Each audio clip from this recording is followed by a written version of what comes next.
Así que vamos a ponernos en manos de Él para que sea Él el que nos inspire, el que nos hable, y sobre todo hoy que terminan este libro tan extraordinario de los Salmos, pues se queden en su alma para darles el sentido correcto ahora que salgamos a la calle y que los vivamos, que los gocemos, y más hoy que nos tocan los de alabanza.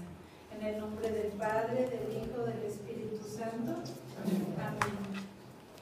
Señor, en esta mañana nos ponemos en tus manos, nos postramos ante tu divina presencia y nos fundimos en el fuego de tu humanidad, en el velo de tu divinidad, para que seas tú en nosotros, para que seas tú en nuestros sentimientos, en nuestros pensamientos, en nuestra mente, en cada parte de nuestro ser, hablándonos a nuestra vida.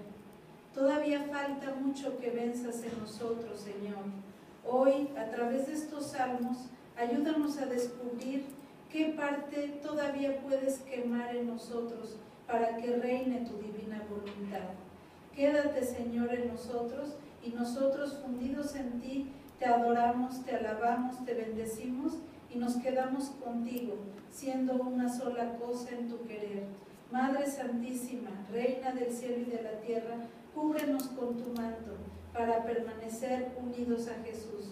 En el nombre del Padre, del Hijo, del Espíritu Santo. Amén.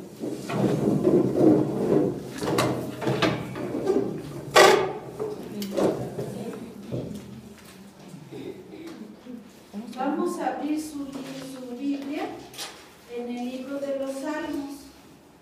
Ustedes vieron en la última clase con el maestro Pepe, cuando nuestro Señor estuvo en la mazmorra, ¿verdad? Sí.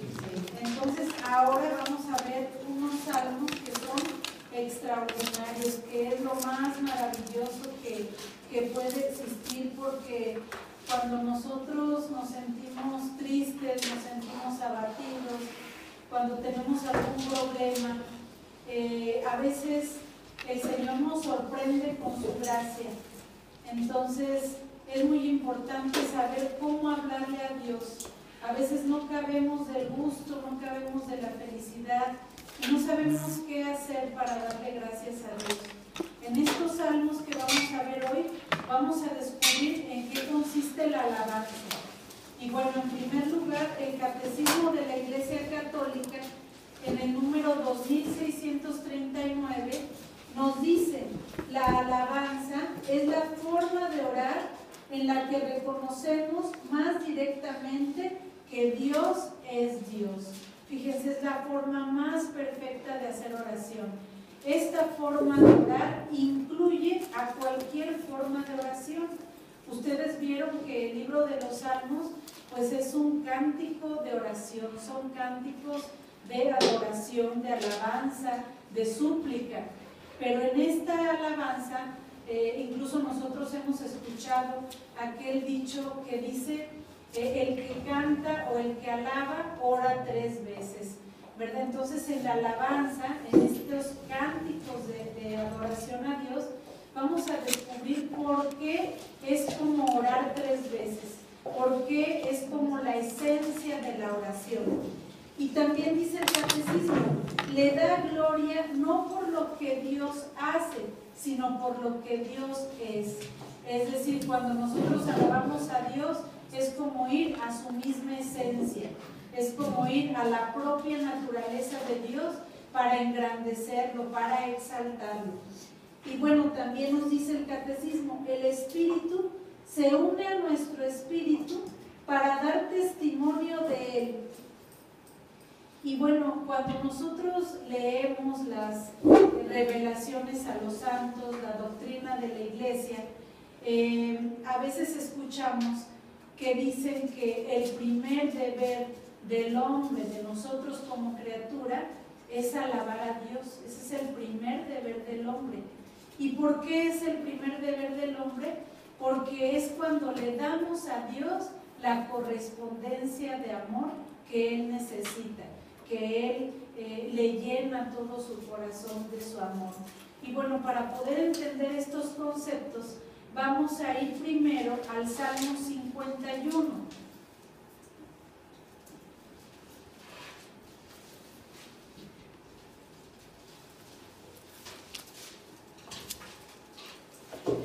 el Salmo 51 hay un momento en la historia del rey David. Como ustedes saben, fue el segundo rey del pueblo elegido. Primero fue el rey Saúl, ¿verdad? Al rey Saúl se le conoce como un rey conforme al corazón de Dios.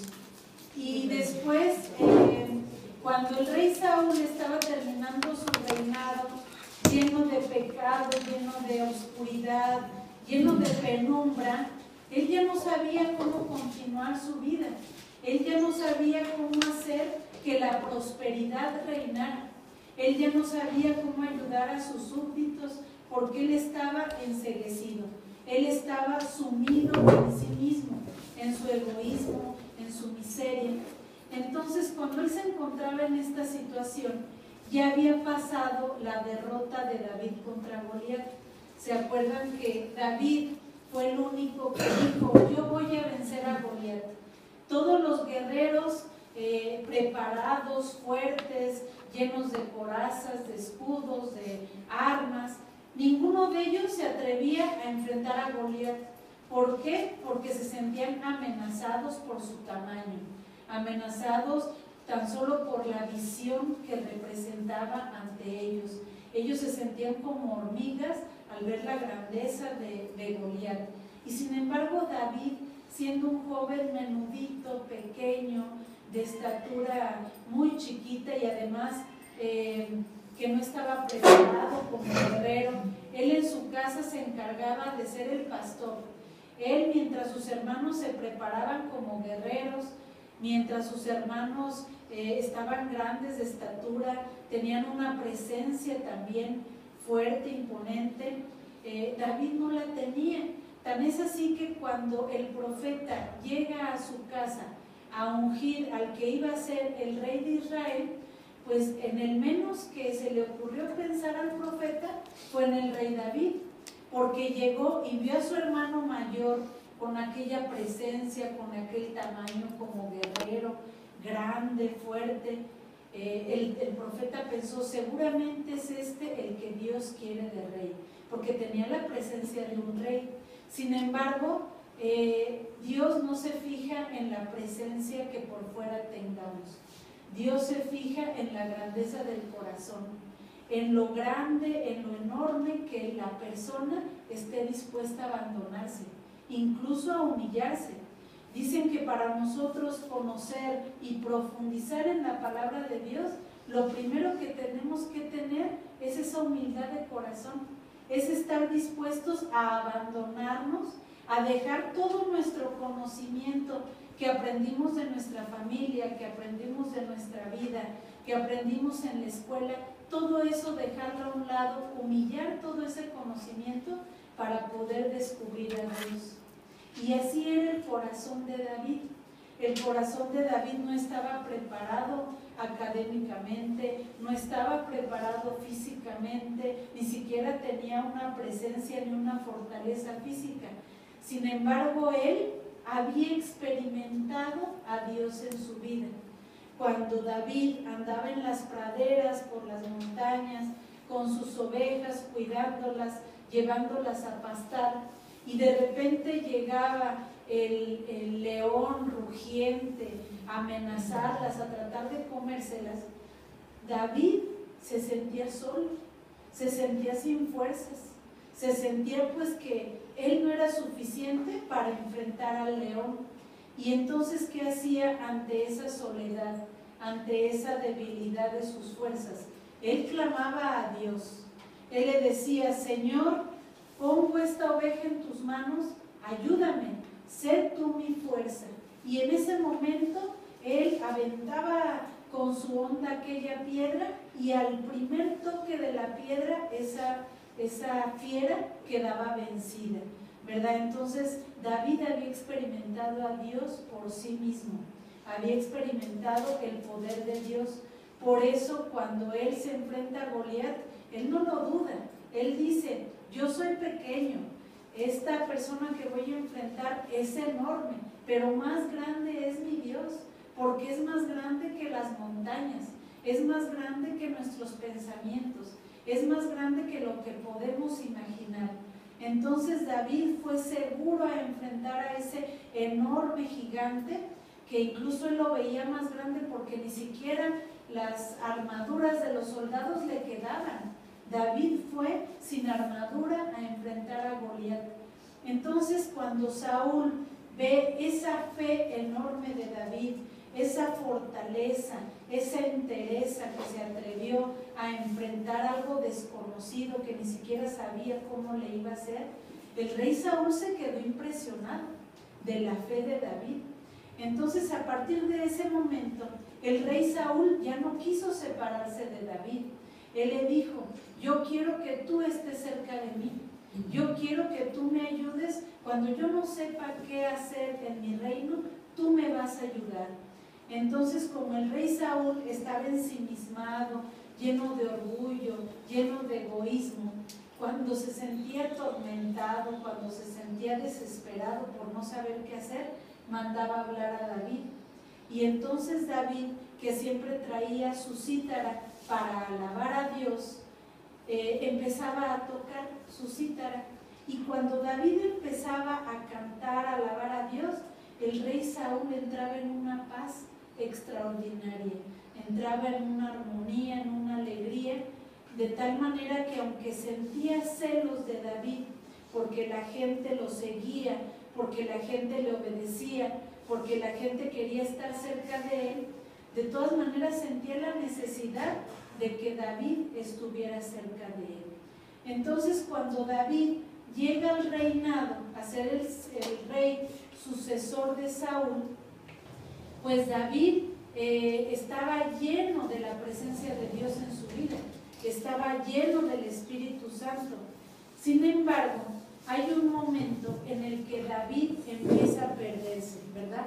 Como nos pasa a todos. Yo me acuerdo que cuando yo me casé, yo en las despedidas, en los momentos de convivencia con la familia, me decían muchos consejos y me decían: cuando llegue el momento de la dificultad, trata de hacer esto, trata de hacer lo otro. El sacerdote, antes de entrar a la iglesia, me dijo unas cosas maravillosas, extraordinarias, que hasta me hicieron llorar. Sin embargo, al día siguiente que yo traté de recordar qué es lo que me había dicho el sacerdote, pues ya se me había olvidado. ¿Y por qué se nos olvida? ¿Por qué se nos olvida la gracia de Dios en nuestra vida? Pues porque nos sentimos que estamos llenos de Él.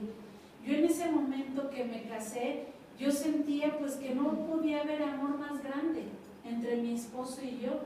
Yo sentía que no había problemas entre nosotros, que si yo opinaba de cualquier cosa trivial como es escoger un mueble, escoger algún regalo, pues los dos estábamos de acuerdo. No había entre nosotros necesidad de discusión, porque en todo había armonía, en todo había felicidad. No había momentos en que tuviéramos que tocar incluso la responsabilidad, porque todavía no era momento de eso. Y entonces así le pasó a David. David estaba enamorado de Dios, él clamaba a él y Dios le respondía, Dios le proveía. Sin embargo, todavía no sabía lo que era la vida adulta, todavía no sabía lo que era tomar la responsabilidad de todo un pueblo para él gobernar, para él decidir sobre sus vidas, para él hacer a un lado lo que fuera tentación y dejar que prevaleciera en él la voluntad de Dios. Entonces, conforme avanza el reinado de David, hay un momento en el que David estuvo reinando excelente, toda la gente acudía ante él, toda la gente estaba confiada de cómo él llevaba las cosas. Sin embargo, de repente él tenía pues muchos guerreros a su servicio, y había un guerrero que se había ido a un pueblo a atender la orden de David, y su esposa era vecina del reino. Su esposa se llamaba Betsabé, ¿verdad? Ya han de conocer ustedes su historia, pero la importancia de todo esto es que cuando David empieza a mirar, fíjense cómo el pecado entra por nuestros ojos. Cuando David empieza a mirar hacia el patio del vecino y empieza a darse cuenta de la belleza de Betsabé, empieza a darse cuenta, se deja conquistar por su belleza, por su encanto, por todo lo que una mujer tiene, pues David queda enceguecido. David se olvida incluso de preguntar a Dios cuál era su voluntad en eso que estaba surgiendo en lo más profundo de su alma, porque en lo más profundo de él pues estaban haciendo algo que David ni siquiera sabía qué era y se dejó llevar por él, de manera tal que llega a mandar a su esposo a la batalla más terrible, exponiéndolo a la muerte, ¿verdad? Y entonces pues David se olvidó totalmente de Dios, se olvidó totalmente de sus promesas, se olvidó totalmente de que cuando él empezó su misión, antes de empezar cualquier batalla, antes de empezar cualquier proyecto, David ponía todo en manos de Dios. Le decía: Señor, pongo todo en tus manos, pongo todos mis proyectos, pongo esta batalla, pongo mis labios, los uno a tus labios para que tú seas el que decrete en mí, Señor. Entonces David se olvidó de todo eso cuando quedó prendado de Betsabé. Entonces, cuando pasó todo esto, llegó el profeta Natán. Como ustedes saben, los profetas son los que llevan la voz de Dios al pueblo elegido. En esos momentos solo eran los profetas los que anunciaban a Dios, ¿verdad? Porque el pueblo muchas veces en esa época volvía y volvía a caer en el pecado. Sin embargo, David pues era el ungido de Dios, era el elegido de él y casi no necesitaba de la presencia del profeta. Así que David no mandó llamar al profeta porque David no se había dado cuenta de su pecado. Entonces solo el profeta llegó hasta su reino y le vino a reclamar. Y vamos a ver qué es lo que pasa. Fíjense, en el Salmo 51, y dice así: ¿por qué presumes de hacer el mal? El amor de Dios dura por siempre. Todo el día estás planeando crímenes. Tu lengua, 51. Salmo 52 entre paréntesis 51. Si tienen la Biblia de América, es la página 930. Porque recuerden que el número correcto es el que viene entre paréntesis, ¿verdad? Entonces, es la página. Eso no sabíamos. No sabíamos Salmo 52 entre paréntesis 51. ¿Por qué viene así? ¿Por qué viene eso? ¿Por qué no lo viene? ¿Por qué no viene? ¿Por qué? Vamos a ver. Pues es que es por la traducción hebrea, pero eso no es lo importante. Digo, hay veces que en algunas Biblias pues pueden atender al primer numerito o al numerito que viene entre paréntesis, pero lo más importante es el nombre. Con el nombre ustedes se van a guiar si están en el salmo correcto, ¿verdad?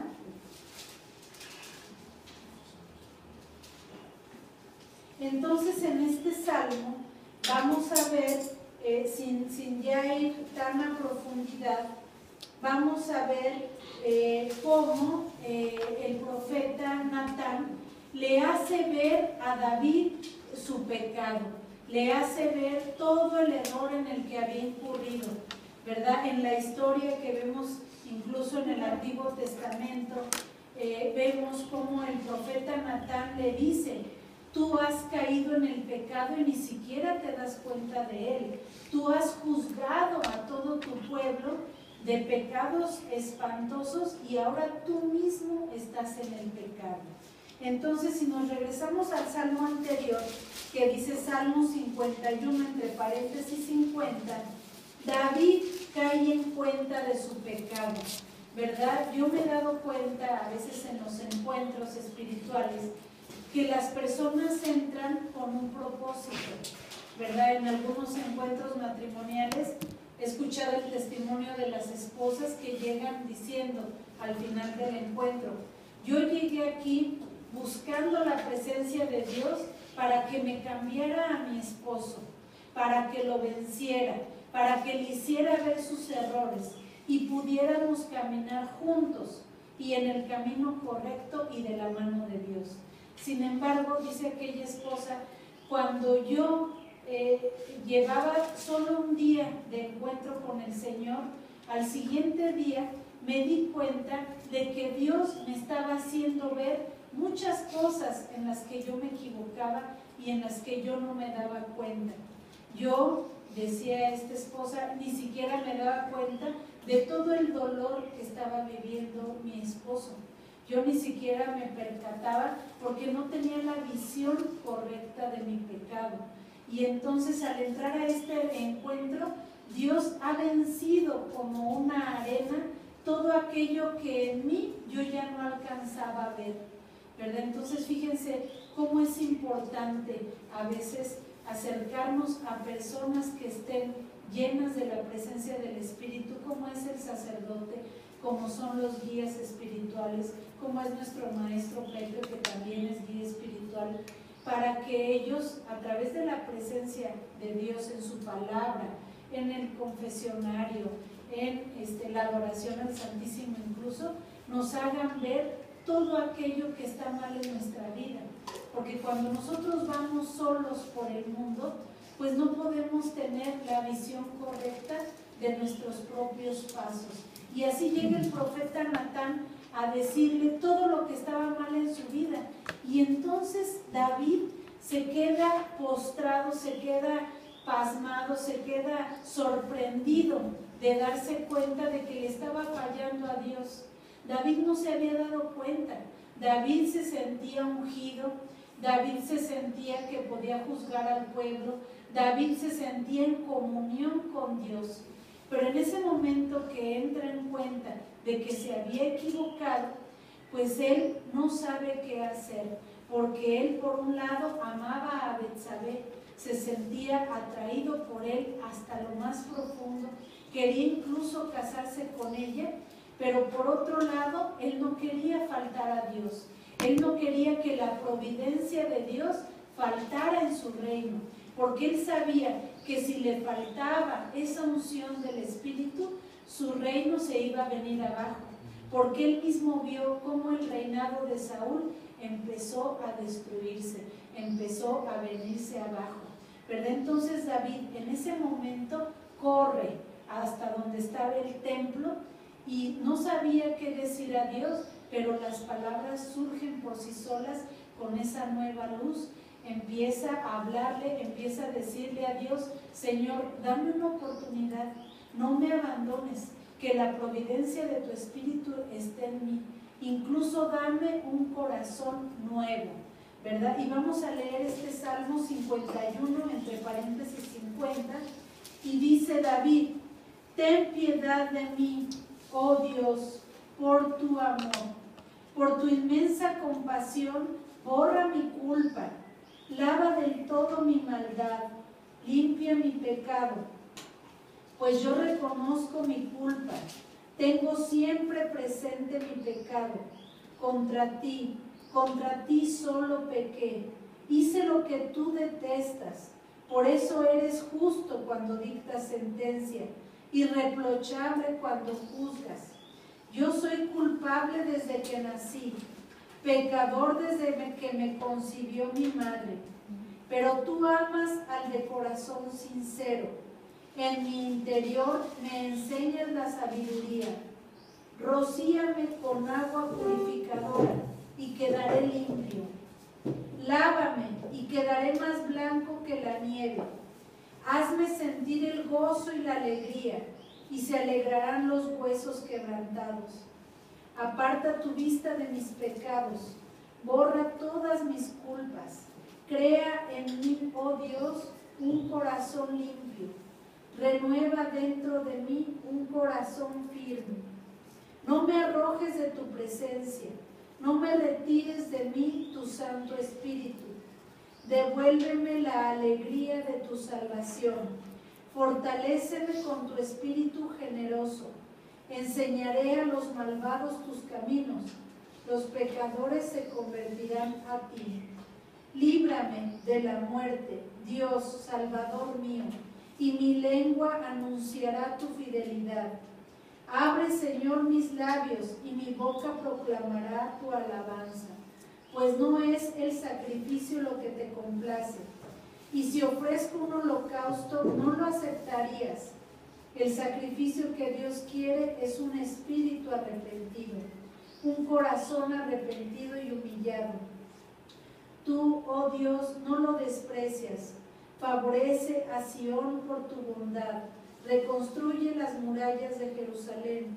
Entonces te agradarán los sacrificios prescritos, holocausto y ofrenda perfecta sobre tu altar. ¿Verdad? Fíjense cómo el arrepentimiento de David era profundo. Él sabía que todo lo que había tenido el reino de Israel, el que haya podido gobernar con fidelidad, el que haya podido tener prosperidad, pues todo eso dependía de Dios. Esa ciudad de Sión que menciona al final había sido conquistada por David, pero había sido conquistada por la providencia divina. Entonces por eso le dice: Señor, sálvame por tu bondad, purifícame, haz de mí un corazón bueno. Porque ¿de qué serviría ofrecerte sacrificios si a ti lo que te agrada es el corazón arrepentido? Fíjense, en esta época de Cuaresma, qué importante es tener presente este salmo. Qué importante es saber que lo que necesitamos para acudir a Dios, para estar en comunión con Él, no es ayunar tantas horas del día como algunas personas lo hacen, que claro, la iglesia nos invita a hacerlo, porque al mantener nuestro cuerpo al margen, al mantenerlo a raya, como dicen, pues también nuestro espíritu reflexiona, ¿verdad? Pero lo más importante y que es agradable a Dios es sabernos pecadores, en primer lugar. Y fíjense cómo antes de sentirnos pecadores está el pedirle al Espíritu la gracia de tener la visión correcta de nuestro interior. Porque a veces vamos al confesionario y ya decimos los propios pecados habituales en los que incurrimos, pero necesitamos desde antes, desde una semana antes, días antes, decirle al Señor: Señor, envíame tu Espíritu y dame la claridad de saber aquello que oscurece mi alma, que no me permite estar en comunión contigo, aquellos pecados habituales en los que incurro y que me apartan de ti. Porque por mucho que vayamos a misa, por mucho que vengamos a clases de Biblia, si todo esto no hace que podamos ver hacia nuestro propio interior aquello que ya no nos duele, ¿verdad? A veces escuchamos personas que dicen, ya enfermos terminales, que llega el doctor y les dice: oye, del 1 al 10, ¿cuál es el nivel de dolor que tienes? Y esa persona ya no sabe contestar, porque tiene tantos males en su cuerpo que ya no sabe decir en qué nivel de dolor se encuentra. ¿Por qué? Porque se acostumbró al dolor, ¿verdad? A veces a nosotros así nos pasa. A veces nos acostumbramos a ciertas formas de ser nuestras, que ya están arraigadas en nuestra forma de ser, que incluso queremos que los demás se adapten a nosotros, ¿verdad? Entonces, lo más importante es pedirle al Señor la gracia de poder observar nuestro pecado. Y si nosotros mismos no lo observamos, pues que a través de la escucha de su palabra, que a través de nuestras idas al Santísimo, que a través de nuestro confesor, de nuestra guía espiritual, así como Natán, lleguen a decirnos: ¿y por qué no haces esto? ¿Y por qué no escuchas así a tu esposo? ¿Y por qué no tratas de tener más amor hacia tu familia en vez de tratar de llevarlos a la fuerza a la iglesia? ¿Verdad? A veces esas pequeñas palabras nos dan luz para saber qué es aquello en lo que nos estamos equivocando. Porque es muy importante que nosotros, como David, caigamos en la cuenta de nuestros errores para poder ir humillados ante el Señor y decirle: Señor, me he equivocado, perdóname, haz de mí un corazón nuevo. Porque acuérdense que Dios a todos nos quiere en el cielo, y para poder nosotros llegar al cielo necesitamos ser santos, y a veces no nos la creemos que estamos llamados a la santidad, ¿verdad? A veces, el otro día escuchaba el testimonio de Eduardo Verástegui, que es una persona común como nosotros, y él dice: yo para poder ser santo tengo que ir a la Eucaristía todos los días. Para poder ser santo yo quiero vivir en castidad. ¿Por qué? Para que cuando yo llegue con mi esposa se derrame esa gracia de Dios en nuestro amor y viva plenamente la sexualidad como Dios la quiere. Entonces nosotros necesitamos, así como Él, que lo dice públicamente, a lo mejor nosotros no lo decimos en los medios, pero necesitamos decirlo en nuestro interior: yo quiero ser santo, yo quiero llegar a purificarme plenamente en Cristo para vivir en comunión con Él. Porque si nosotros venimos a clases de Biblia para tener cosas padres que escuchar, para llenarnos de nuevos conocimientos, eso está muy padre y es muy bueno. Pero yo sé que ustedes han sido llamados por Dios también. Y Dios quiere hablarles a su vida, porque así como hizo un gran santo a San Francisco de Asís, así quiere un gran santo en cada uno de ustedes, en los roles que desempeñan, en el papel que les corresponde, ya sea como trabajador, ya sea como ama de casa, ya sea como madre de familia. Y tienen que creérsela, ustedes, que están, y yo también, que estamos llamados a ser santos y a hacer cosas grandes en lo ordinario de nuestra vida. Entonces, para poder llegar, así como David, a esa comunión perfecta con Dios, ¿qué tenemos que hacer? Primero, decirle: Señor, dame la visión de aquello que tú quieres todavía purificar en mí. Decírselo cada día, porque cada día es una conversión, cada día es volver a Cristo. Nunca debemos de sentirnos que ya vamos por el buen camino porque vamos a misa. Es necesario decirle: Señor, vine a misa, pero en la tarde que estoy en la batalla, con esta Eucaristía, dame la fuerza de que tú obres en mí, de que yo pueda con tu gracia ir transformando todo aquello en lo que me equivoco, en lo que no soy perfecta, en lo que falta amor. Tan solo eso. Pongan en esta cuaresma un letrero en su casa y pídanle a Dios en su closet, en algún lugar privado: Señor, ayúdame a ver aquello en lo que falta amor en mis manos, en mis miradas, en mi escucha, en mi forma de hacer las cosas. Pídanle a Dios que lo llene de amor toda su vida, porque estando llenos de amor estaremos llenos de gracia y estará la providencia de Dios en nosotros. Y así David, imagínense, llegó con toda la visión de su pecado, llegó profundamente arrepentido, porque David sabía que él no era nada sin Dios. David sabía que él era un pastor, que no tenía nada, que nunca se hubiera imaginado ser rey del pueblo elegido, y que sin embargo, siendo nada, Dios lo fue a escoger estando pastoreando sus ovejas, estando cantando en su cítara, ahí profundamente enamorado de Dios. Él sabía que por ese amor a Dios, Dios le había mandado todo lo que tenía y que todo era su providencia. ¿Qué tanto también nos falta a nosotros descubrir que todo es providencia de Dios? Incluso el que puedan ustedes llegar aquí a sus clases. A veces dicen: a Dios rogando y con el mazo dando, pero también el hecho que tengamos fuerza para caminar, para dar con el mazo a nuestras labores cotidianas, venir a clases de Biblia, es providencia de Dios, y que podamos caminar y que podamos pensar. el que podamos tener amor hacia nuestros hijos, porque hay gente que queda con Alzheimer y ya no puede dar amor como los demás lo esperan, ¿verdad? Entonces, este arrepentimiento de David, fíjense, era muy importante traerlo ahorita a colación, porque todo ese arrepentimiento lo vamos a ver después reflejado en el Salmo 145. Ahora nos vamos a ir al Salmo 145.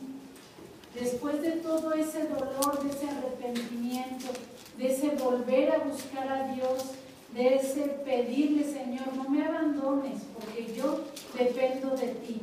David, después de salir del templo, se sentía profundamente agradecido. Volvió el amor de Dios a él y de él hacia Dios, y no sabía cómo darle gracias. Entonces es así que surge el Salmo 145. Y fíjense cómo dice: te glorificaré, Rey y Dios mío, bendeciré tu nombre por siempre. Todos los días te bendeciré, alabaré tu nombre sin cesar.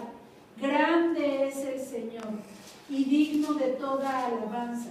Es inmensa su grandeza. Cada generación celebra tus acciones y anuncia tus hazañas a la siguiente. Ellos hablan del esplendor de tu gloria y yo repetiré tus maravillas. Ellos cuentan tus hazañas maravillosas y yo narraré tus grandezas. Celebran el recuerdo de tu inmensa bondad y cantas tus victorias. El Señor es clemente, compasivo, paciente, rico en amor. El Señor es bondadoso con todos. A todas sus obras se extiende su ternura. Que tus obras te den gracias, Señor, y tus fieles te bendigan. Que proclamen la gloria de tu reinado y hablen de tus hazañas, dando a conocer a los hombres tus hazañas, la gloria y el esplendor de tu reinado. Tu reinado es eterno, tu gobierno permanece para siempre. El Señor es fiel a todas sus palabras, leal en todas sus acciones. El Señor sostiene a los que caen y levanta a los que desfallecen. Los ojos de todos se fijan en ti y esperan que tú les des la comida a su tiempo. Abres tu mano y sacias de favores a todo ser viviente. El Señor es fiel en todo lo que hace, leal en todas sus acciones. El Señor está cerca de todos los que lo invocan, de todos los que invocan sinceramente. El Señor cumple los deseos de quienes lo respetan. Escucha su súplica y los libera. El Señor protege a todos los que lo aman, pero extermina a los malvados. Que mi boca alabe al Señor, que todo viviente bendiga su santo nombre, ahora y por siempre. Fíjense cómo tan solo de sentirse arrepentido, de sentirse humillado, de sentirse sorprendido de su propio pecado, surgió la alabanza. Fíjense, cuando una persona tiene realmente un encuentro con Dios, tiene que actuar así como este salmo. Tiene que estar su boca llena de alabanza. Tiene que estar su boca sorprendida por la misericordia de Dios. Y como veíamos al principio, la alabanza es exaltar lo mismo que es Dios. Y fíjense cómo aquí nos exalta las cualidades de Dios. Nos hace una descripción de las cualidades de Dios. Fíjense cómo nos dice: el Señor es grande.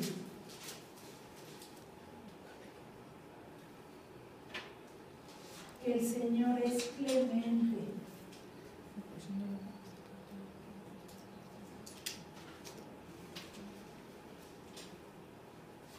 El Señor es compasivo.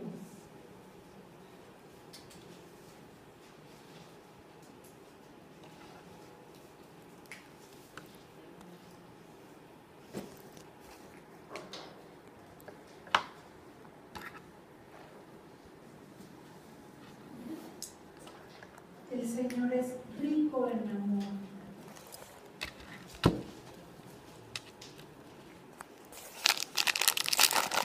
El Señor es bondadoso.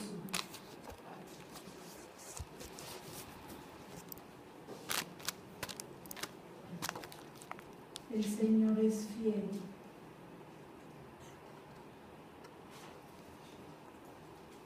El Señor es sostén.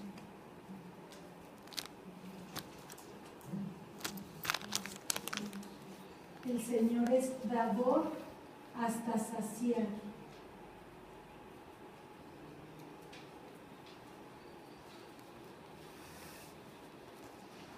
El Señor es leal.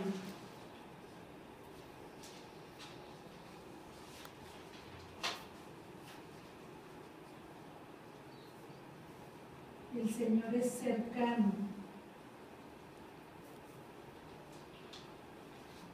Y el Señor es protector y libertador.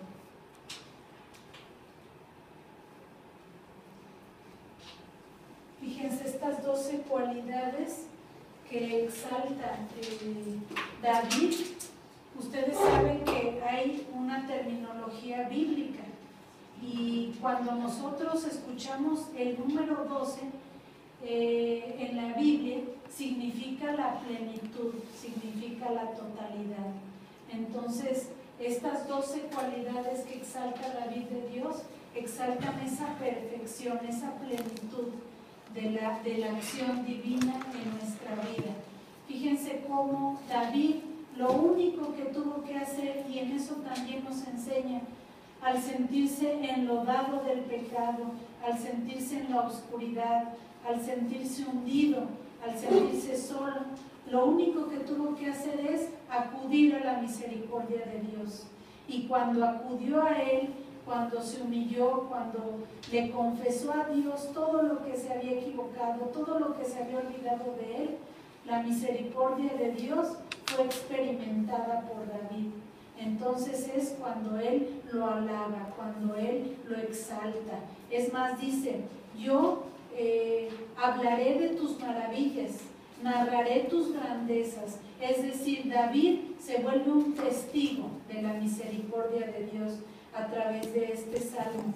Entonces, este salmo lo pueden llamar el salmo de la confianza y la misericordia de Dios.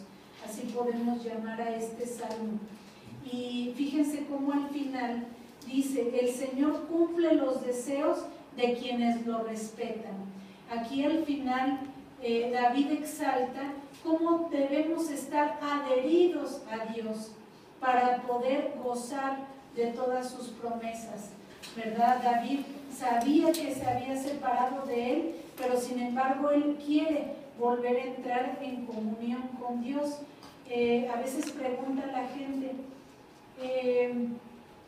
¿por qué existe el infierno? ¿Por qué existe un lugar de condena lejos de la misericordia de Dios?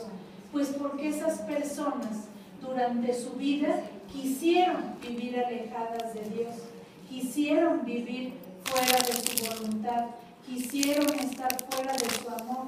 Entonces el infierno solamente es una prolongación de ese querer estar sin Dios.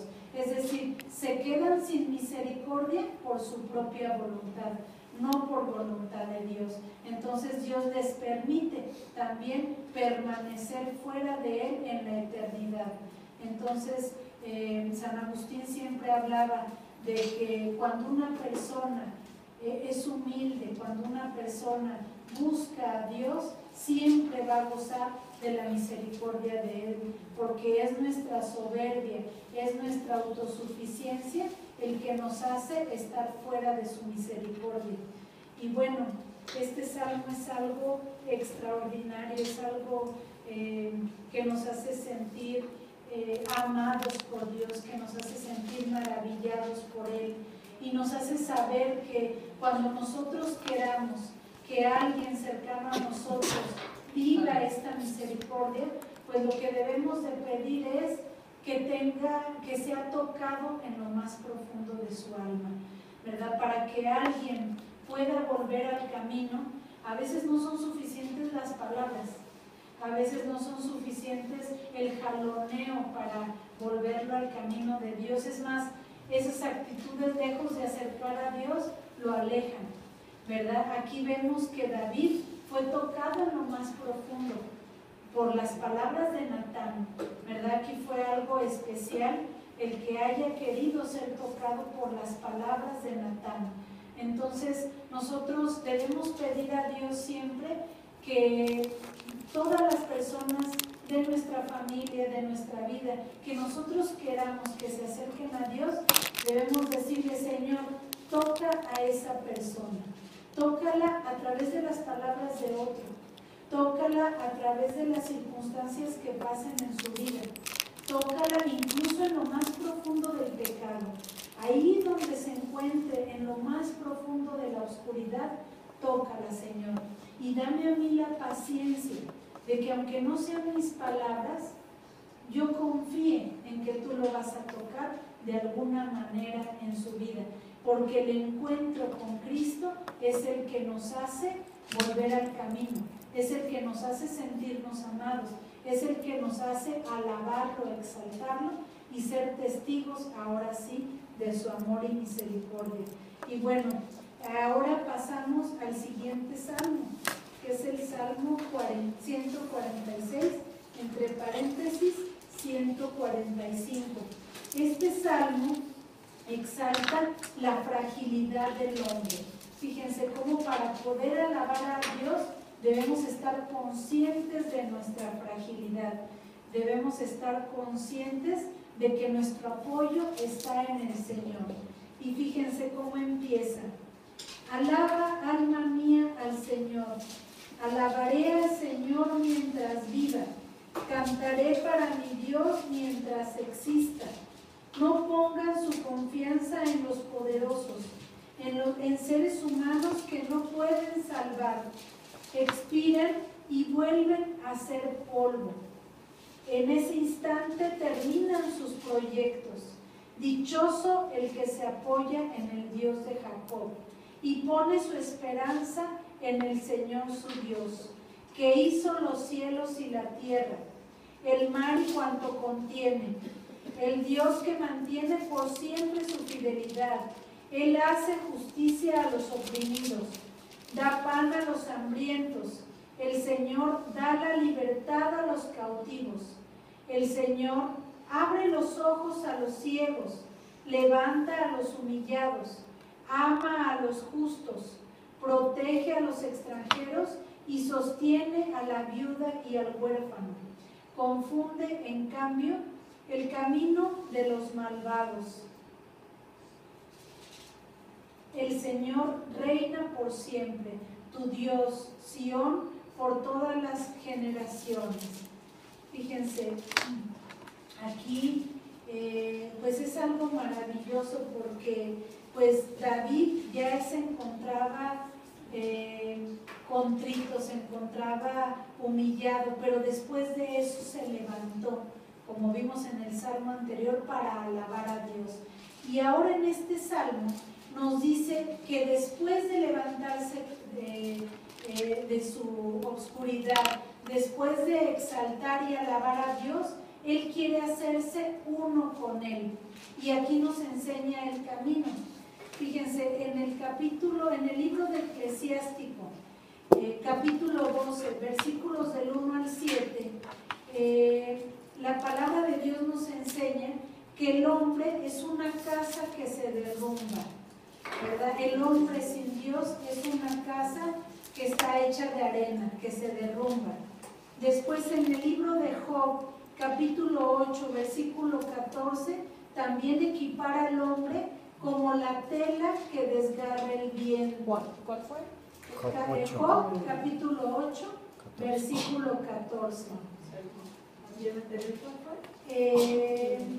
Eclesiástico 12, versículos del 1 al 7. 12. El de Job es capítulo 8, versículo 14. Si quieren de eso nada más tomen nota, porque nada más estamos haciendo referencia a lo que es el hombre sin Dios.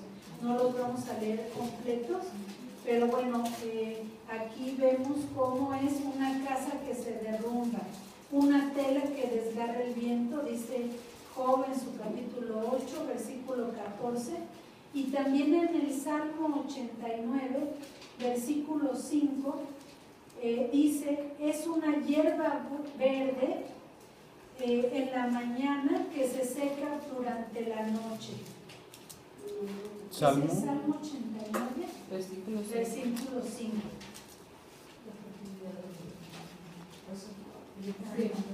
Estas pequeñas lecturas nos hacen ver cómo todos los proyectos de Dios se deshacen y vuelven al polvo, ¿verdad? El hombre sin Dios pues no es nada. Y después nos dice ahí en el versículo 5 del Salmo 146 que estamos viendo, dichoso el que se apoya en el Dios de Jacob, ¿verdad? Como ustedes saben, mi abuelito cuando me bendecía, me decía que el Dios de Isaac, el Dios de Abraham, el Dios de Jacob te bendiga, y yo a nombre de todos ellos. Es muy bonita esta bendición, ¿por qué? Porque de ahí proviene nuestra fe, y por eso aquí en el Salmo se trae a colación el Dios de Jacob.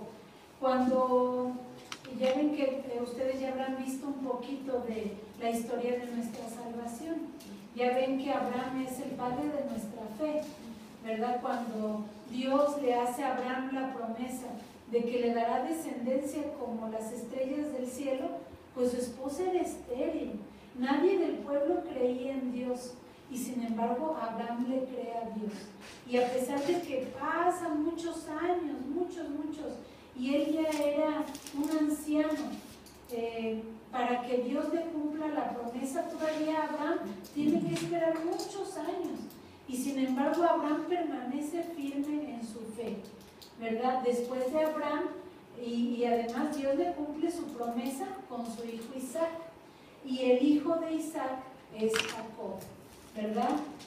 Jacob sigue guiando al pueblo con la promesa de una tierra prometida, y va Jacob, en las películas incluso lo vemos, que va Jacob solo, ¿verdad?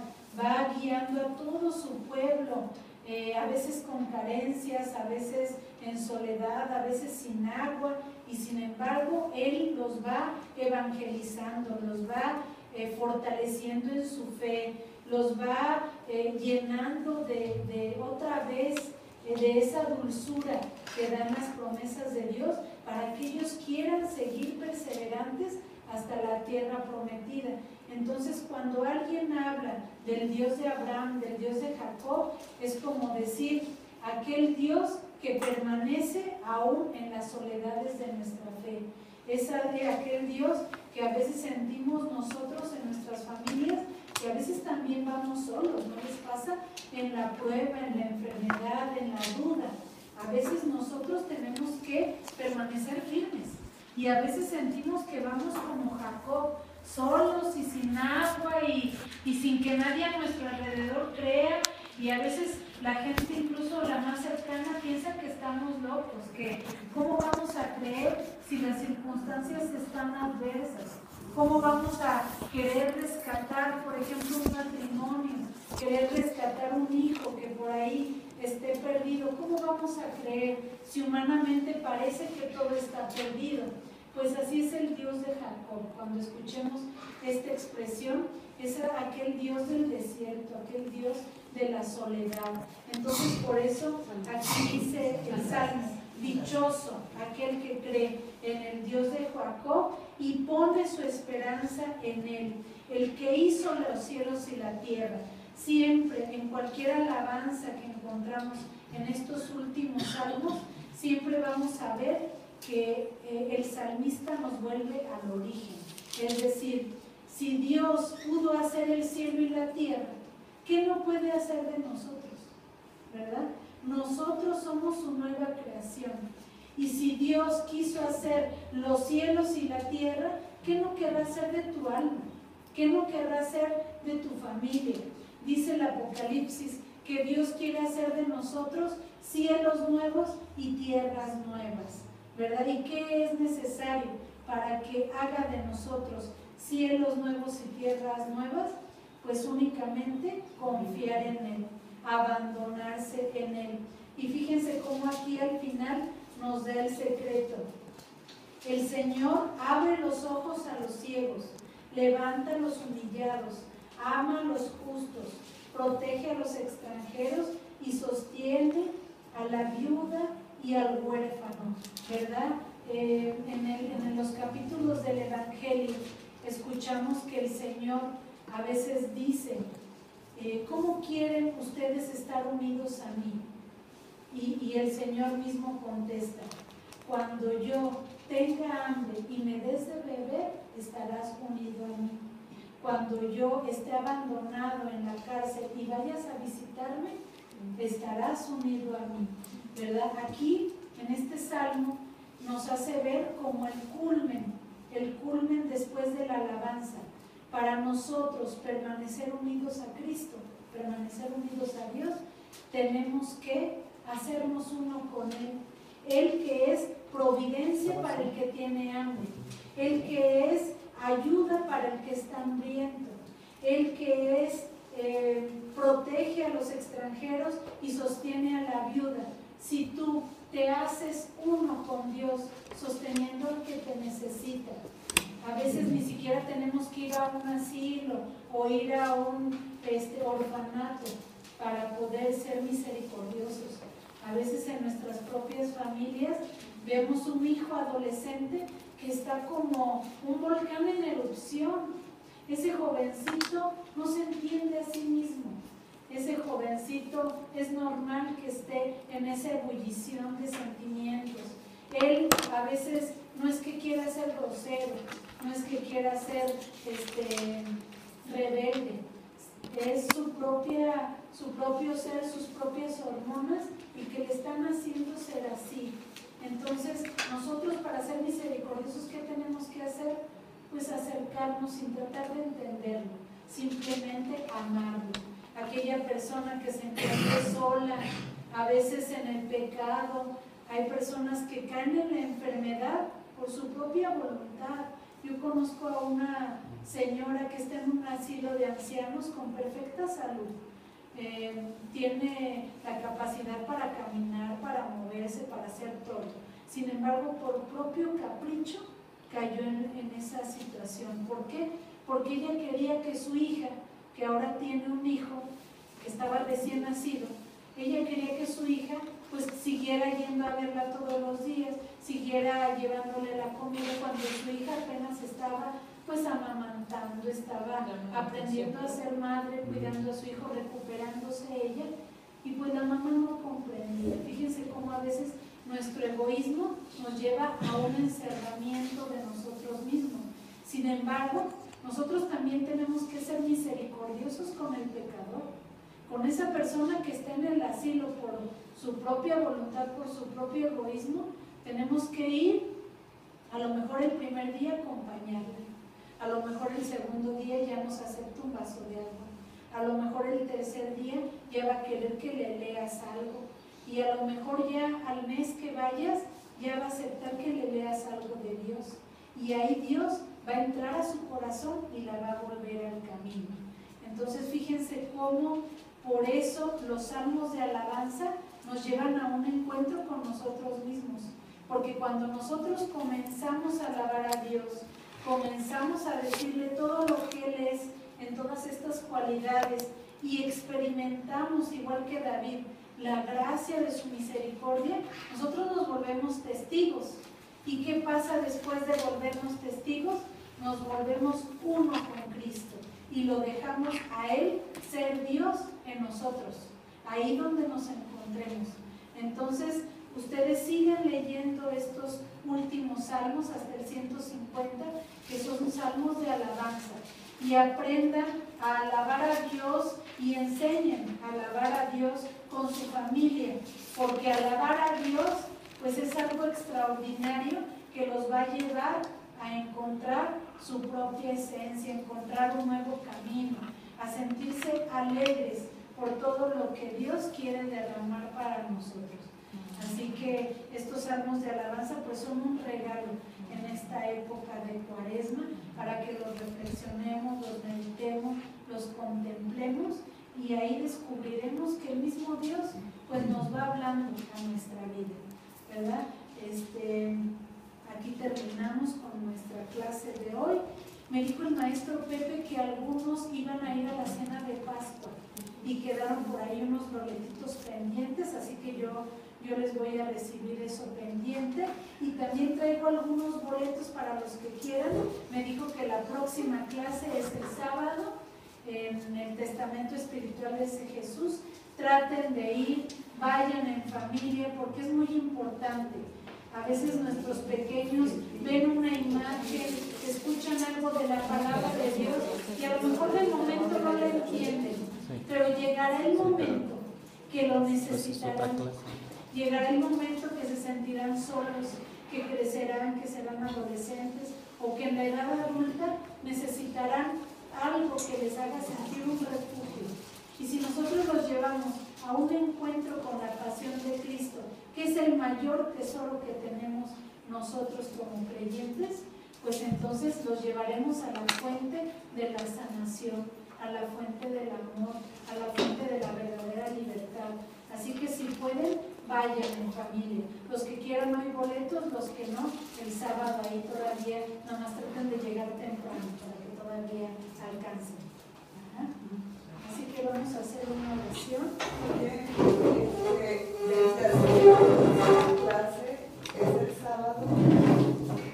Sí, pues ahora sí que quiero invitarlos a que vayan para que se preparen para Semana Santa, que vivan en familia, pues más profundo. El miércoles su clase habitual, no sé hasta qué día termina en clase, pero la próxima clase todavía él está aquí. Ok. Ajá, bueno. Entonces nos ponemos en manos de Dios, en el nombre del Padre, del Hijo, del Espíritu Santo. Amén.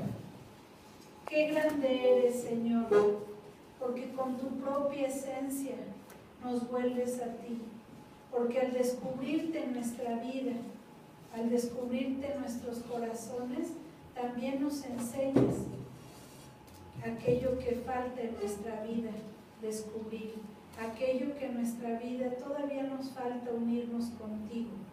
Ahorita que salgamos de aquí, Señor, quédate en nosotros. Enséñanos a mirarte en la naturaleza, enséñanos a mirarte en nuestros hijos, en nuestras labores ordinarias, para que seas tú el que nos hable a nuestra vida y que nosotros, fundidos en ti, empecemos un camino nuevo, un camino de alabanza, un camino de regocijo, un camino de la perfecta alegría. Quédate, Señor, en nosotros y nosotros, fundidos en ti, caminaremos seguros. Madre Santísima, bendícenos, cúbrenos con tu manto y acompáñanos para que guardes nuestras intenciones durante toda esta Cuaresma y empecemos un camino de tu mano. Espíritu Santo, fuente de luz, en el nombre del Padre, del Hijo, del Espíritu Santo. Dios los bendiga. Igualmente.